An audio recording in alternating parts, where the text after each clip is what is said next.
जय माता दी। मैं अरविंद एक बार फिर से स्वागत करता हूं आपके अपने यूट्यूब चैनल अर्पिता अरविंद राजा चैनल में। तो आज की वीडियो में आप सभी को एमपी पुलिस कांस्टेबल का 26 अगस्त 2017 का सेकंड शिफ्ट का पेपर सेट आप सभी को करवा रहे हैं। तो आप सभी के लिए पेपर सेट पूरे कंप्लीट मिलने वाले हैं अपने यूट्यूब चैनल पर। तो चैनल पर बने रहिए, चैनल को सब्सक्राइब जरूर कर लीजिए पेपर सेट पूरे प्राप्त करने के लिए, पेपर सेट पूरे कंप्लीट करने के लिए। और इन पेपर सेट में हम आप सभी को वो क्वेश्चन करवाएंगे जो कि आपके एग्जाम में, जो आपके एग्जाम होने हैं 30 अक्टूबर से। तो 30 अक्टूबर से होने वाले एमपी पुलिस कांस्टेबल एग्जाम के लिए बहुत ही महत्वपूर्ण रहेंगे, क्योंकि आपके जो क्वेश्चन है वो आपके प्रीवियस ईयर के पेपर से कहीं से भी उठाकर पूछे जा सकते हैं। कोई भी क्वेश्चन आपका रिपीट किया जा सकता है, इसीलिए प्रीवियस ईयर के पेपर सेट आप सभी के लिए बहुत ही महत्वपूर्ण होते हैं। तो कोई भी पेपर सेट मिस मत किया करें, वीडियो पूरा एंड तक जरूर देखा करें, पेपर सेट पूरे कंप्लीट वॉच किया करें। तो आज की वीडियो के पहले क्वेश्चन की बात कर लेते हैं। तो पहले क्वेश्चन पर पहुंचने से पहले जिन सभी साथी मित्रों ने, जिन सभी छात्र छात्राओं ने अभी तक अपने चैनल को सब्सक्राइब नहीं किया, चैनल को सब्सक्राइब जरूर कर लें, वीडियो को लाइक और शेयर जरूर किया करें अपने साथी मित्रों के साथ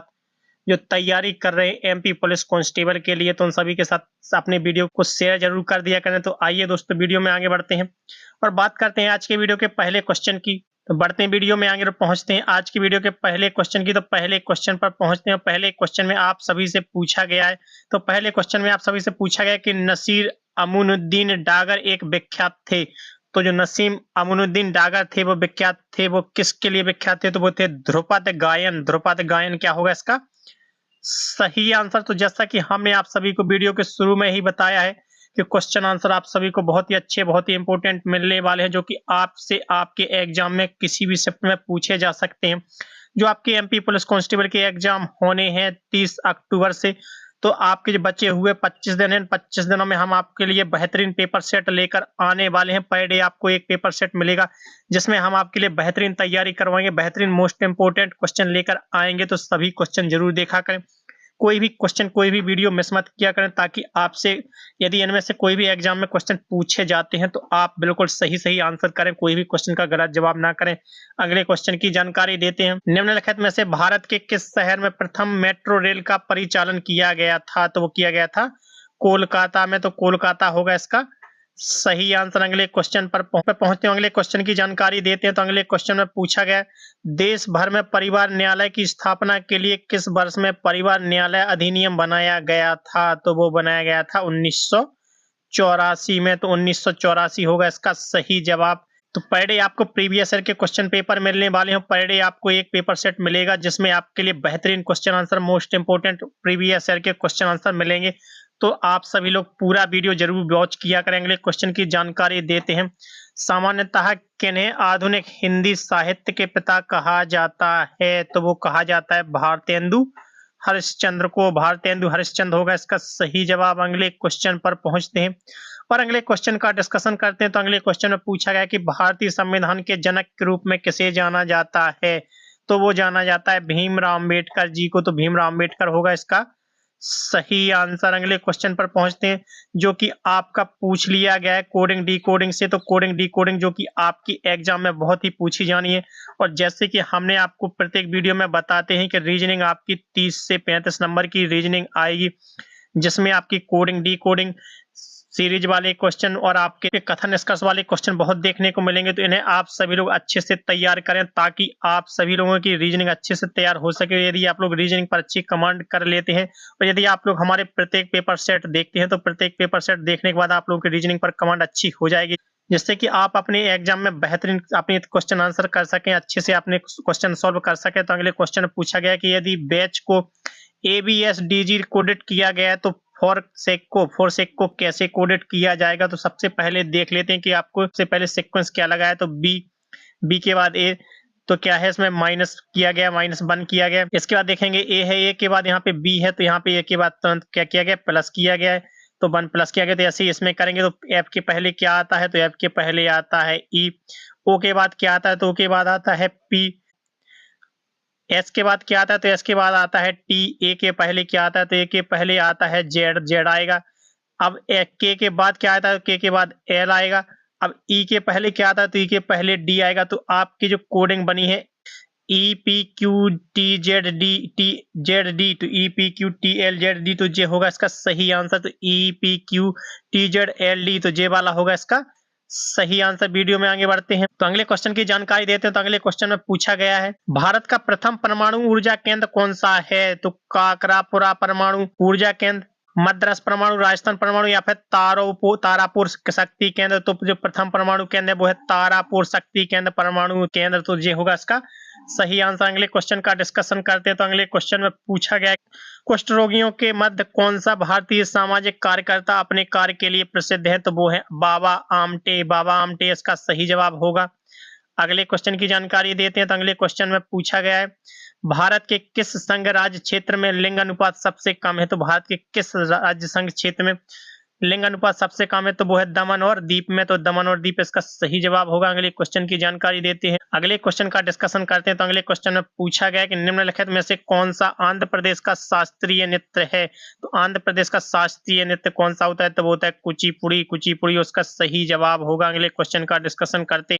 तो पेपर सेट में आप सभी को बहुत ही अच्छे क्वेश्चन आंसर आपको मिलने वाले हैं, तो वीडियो में पूरा एंड तक जरूर बने रहे हो। यदि आप लोगों को पेपर सेट और वीडियो पसंद आ रहे हो तो वीडियो को लाइक करें, और जो लोग तैयारी कर रहे हैं एमपी पुलिस कांस्टेबल के लिए तो उनके साथ वीडियो को शेयर जरूर कर दिया करें, और आगे के पेपर सेट और क्वेश्चन आंसर प्राप्त करने के लिए चैनल को सब्सक्राइब जरूर करके रखें। अगले क्वेश्चन की जानकारी देते हैं, मलखंभ के विकास एवं संवर्धन में योगदान देने के लिए निम्नलिखित में से कौन सा पुरस्कार दिया जाता है? तो वो दिया जाता है प्रभाष जोशी पुरस्कार। प्रभाष जोशी पुरस्कार इसका सही जवाब होगा। अगले क्वेश्चन की जानकारी देते हैं। तो अगले क्वेश्चन में पूछा गया, एक प्रदेश के राज्यपाल का कार्यकाल कितने वर्ष का होता है? तो वो होता है 5 वर्ष का। किसी भी प्रदेश के राज्यपाल का जो कार्यकाल होता है वो होता है 5 वर्ष का। तो 5 वर्ष होगा इसका सही जवाब। शांति निकेतन की स्थापना किसने की थी? तो अगले क्वेश्चन में पूछा गया कि शांति निकेतन की स्थापना किसने की थी? तो वो की थी रविंद्रनाथ टैगोर जी ने। तो रविंद्रनाथ टैगोर होगा इसका सही आंसर। अगले क्वेश्चन की जानकारी देते हैं, लोकसभा चुनाव में उम्मीदवार बनने के लिए अनिवार्य आयु कम से कम होनी चाहिए? तो कितनी होनी चाहिए? तो लोकसभा में होनी चाहिए 25 वर्ष। 25 वर्ष होगा इसका सही जवाब। लोकसभा में जो उम्मीदवार बनने के लिए कम से कम आयु कितनी होनी चाहिए? 25 वर्ष। अगले क्वेश्चन में आप सभी से पूछा गया, मध्य प्रदेश के सबसे छोटे जिलों में से एक है, तो मध्य प्रदेश का जो सबसे छोटा जिला है वो कौन सा है? तो वो है राजगढ़। राजगढ़ क्या होगा इसका सही जवाब। अगले क्वेश्चन की जानकारी देते हैं आप सभी को। तो अगले क्वेश्चन में पूछा गया, निम्नलिखित में से किन्होंने भारत के उपराष्ट्रपति पद नहीं संभाला है? तो वो नहीं संभाला डॉक्टर राजेंद्र प्रसाद जी ने। तो डॉक्टर राजेंद्र प्रसाद क्या होगा इसका राइट आंसर। अगले क्वेश्चन का डिस्कशन करते हैं। अगले क्वेश्चन की जानकारी देते हैं, निम्नलिखित में से किसने बंगाल की रॉयल एशियाटिक सोसाइटी की स्थापना की थी? तो वो की थी विलियम जोन्स ने। विलियम जोन्स होगा इसका राइट आंसर।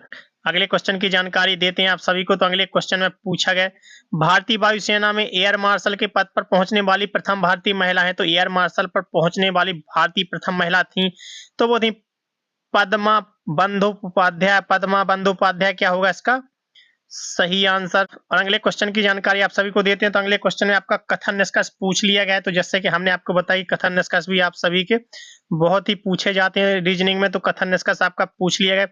कुछ चिकित्सक कलाकार हैं, तो कुछ चिकित्सक क्या है? कलाकार हैं। सभी कलाकार इंजीनियर हैं, तो सभी कलाकार क्या है? इंजीनियर हैं। तो सभी कलाकार होंगे इंजीनियर। अब निष्कर्ष में क्या दिया गया? कुछ चिकित्सक इंजीनियर, कुछ चिकित्सकों को इंजीनियर होने की संभावना बिल्कुल है, क्योंकि जिसमें टच कर रहा है तो ये बिल्कुल सही होगा। सभी चिकित्सक इंजीनियर, तो सभी चिकित्सकों की इंजीनियर होने की संभावना बिल्कुल नहीं है, तो पहला वाला ही केवल अनुसरण करता है। तो पहला वाला सही होगा, तो केवल फर्स्ट ही इसमें अनुसरण करेगा, ये होगा इसका सही जवाब। बढ़ते हैं वीडियो में आगे, अगले क्वेश्चन का डिस्कशन करते हैं। तो अगले क्वेश्चन में आप सभी से पूछा गया है, तो अगले क्वेश्चन में आप सभी से पूछा गया, कोई कैंडी चॉकलेट नहीं है? तो कोई भी कैंडी क्या है? चॉकलेट नहीं है। कोई चॉकलेट मिठाई नहीं है। कोई भी चॉकलेट क्या है? मिठाई नहीं है। तो सभी तीनों एक दूसरे से क्या रहेंगे? दूर रहेंगे। अब डिस्कशन क्या है? सभी कैंडी मिठाई है, तो सभी कैंडी की मिठाई होने की कोई भी संभावना नहीं है। कोई मिठाई चॉकलेट नहीं है, तो कोई भी चॉकलेट क्या है? मिठाई नहीं है। तो कोई भी चॉकलेट की मिठाई होने की संभावना बिल्कुल नहीं है। तो ना तो इसमें फर्स्ट अनुसरण कर रहा है, ना ही सेकंड अनुसरण कर रहा है, तो ये होगा इसका सही जवाब। तो सेकंड वाला क्या होगा इसका सही आंसर। अगले क्वेश्चन पर पहुंचते हैं, और अगले क्वेश्चन में फिर से आप सभी का कथन इसका सॉल्व करके दिखाते हैं आप सभी को। तो अगले क्वेश्चन में पूछा गया है, कुछ चलचित्र सिनेमा है, तो कुछ चलचित्र क्या है? कुछ चलचित्र क्या है? सिनेमा है। सभी सिनेमा घर क्लिप है, तो सभी सिनेमा घर क्या है? क्लिप है। कुछ चलचित्र क्लिप है, तो कुछ चलचित्रों की क्लिप होने की संभावना बिल्कुल, क्योंकि जिसमें टच कर रहा है, तो बिल्कुल सही है। कोई सिनेमा चलचित्र नहीं है, तो कोई भी सिनेमा क्या है, वो चलचित्र नहीं है, तो बिल्कुल नहीं है। तो इसमें कौन सा केवल फर्स्ट ही अनुसरण कर रहा है, केवल फर्स्ट होगा इसका सही आंसर। बढ़ते हैं वीडियो में आगे। और एक लुप्त पद आपका पूछ लिया गया, तो लुप्त पद भी आपके बहुत पूछे जाते हैं रीजनिंग से। तो रीजनिंग में आपका लुप्त पद पूछा गया, तो लुप्त पद चुनकर श्रृंखला को पूरा कीजिए। जो आपकी श्रृंखला दी गई है 11, 13, 17, 19, 25 और 29। तो इसमें आपको बताना कि अगली लुप्त पद क्या होगी। तो जैसे कि इस 11 के बाद 13, 17, 19, 19 के बाद जो आपकी संख्या आएगी वो कौन सी होगी, 23, 23 इसके बाद 25, 25 के बाद क्या होगी, 29। तो इसमें +2 किया गया है।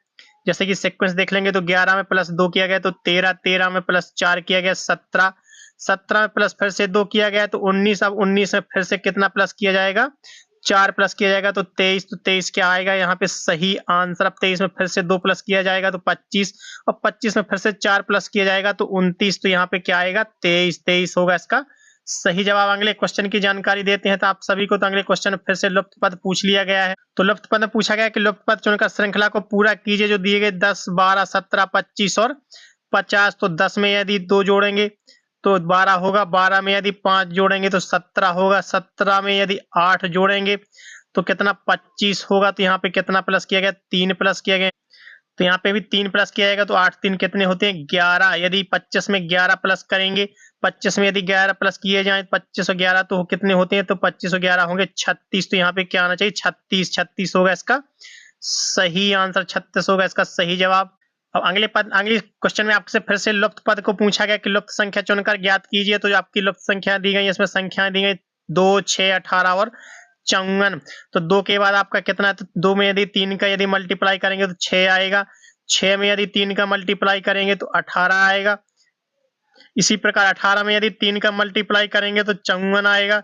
यदि 54 में 3 का मल्टीप्लाई करेंगे तो 54 में 3 का मल्टीप्लाई करने से कितना आएगा, 3 चौका 12, 3 5 15, 1 16, 162। तो 162 होगा इसका सही जवाब। तो अगला पद जो आपका दिया गया लुप्त पद क्या होगा, इसमें से 162, 162 इसका सही आंसर होगा। तो बढ़ते हैं वीडियो में आगे और आज के वीडियो के लास्ट क्वेश्चन की बात कर लेते हैं। तो आज की वीडियो का लास्ट क्वेश्चन है, किस प्रदेश में केवल 4 जिले उत्तर, दक्षिण, पूर्व, पश्चिम है। तो किस प्रदेश में केवल 4 जिले उत्तर, दक्षिण, पूर्व, पश्चिम है, तो वो है सिक्किम। सिक्किम होगा इसका सही आंसर। तो आज की वीडियो में हमने आपको एमपी पुलिस कांस्टेबल के लिए प्रीवियस ईयर 2017 का पेपर सेट करवाया है, और इस पेपर में हमने आप सभी के लिए मोस्ट इंपोर्टेंट क्वेश्चन करवाए, आपके लिए एमसीक्यूज लेकर आए हैं, जो कि आपके आने वाले एग्जाम्स में, जो कि आपका एग्जाम होना है एमपी पुलिस कांस्टेबल का 30 अक्टूबर से। तो उन सभी क्वेश्चन किसी भी पेपर में और किसी भी शिफ्ट में पूछे जा सकते हैं। तो कोई भी क्वेश्चन, कोई भी पेपर मिस मत करिए, वीडियो पूरा जरूर देखें। और अब आगे की वीडियो प्राप्त करने के लिए चैनल को सब्सक्राइब जरूर कर लें अपने यूट्यूब चैनल पर। यदि आप अपने यूट्यूब चैनल को यदि आप यूट्यूब पर सर्च करेंगे, अर्पिता अरविंद राजा चैनल को सर्च करेंगे, तो सर्च करने के बाद आपको अपना चैनल मिल जाएगा। चैनल पर यदि आप लोग जाकर आप विजिट करेंगे, विजिट करने के बाद आपको सब्सक्राइब का ऑप्शन मिल जाएगा, तो सब्सक्राइब जरूर कर दें। और सब्सक्राइब करने के बाद बेल आइकन दबा दें, जिससे कि आपको आने वाली वीडियो की नोटिफिकेशन मिल जाया करेगी। तो वीडियो को लाइक शेयर करें। मिलते हैं साथियों अगले वीडियो में इसी पेपर सेट को पूरा करने के साथ, आगे बढ़ाने के साथ। तब तक के लिए धन्यवाद। जय हिंद दोस्तों।